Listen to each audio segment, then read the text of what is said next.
భూమి యొక్క సమస్త వంశములు నీ యందు ఆశీర్వదింపబడును అని అబ్రహాం గారితో దేవుడు వాగ్దానం చేశాడు. వాగ్దాన ప్రకారంగానే క్రీస్తు వచ్చేంత వరకు మోషే ద్వారా ధర్మశాస్త్రాన్ని ఇచ్చి అందరినీ నడిపించుకుంటూ మరి క్రీస్తు దాకా దేవుడు తీసుకొచ్చినట్టుగా అర్థమవుతుంది. ఆత్మను గూర్చిన వాగ్దానము విశ్వాసం వలన మనకు లభించినట్లు అబ్రహాము పొందిన ఆశీర్వచనము క్రీస్తు ద్వారా అన్యజలైనటువంటి మనకు కలుగుటకై క్రీస్తు మన కోసము శాపమై శాపగ్రాహి అయి మనలను ధర్మశాస్త్రము యొక్క శాపము నుండి విమోచించను.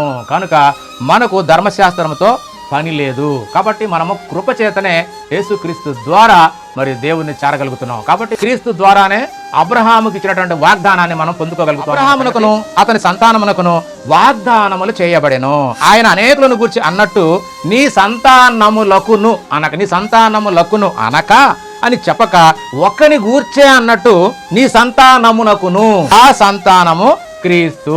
అంటే అబ్రహాము సంతానములో చెప్పబడినటువంటి మరి దావీదు కుమారుడికి వచ్చినటువంటి యేసుక్రీస్తే అబ్రహాం గారి యొక్క సంతానముగా ఇక్కడ చెప్తున్నాడు.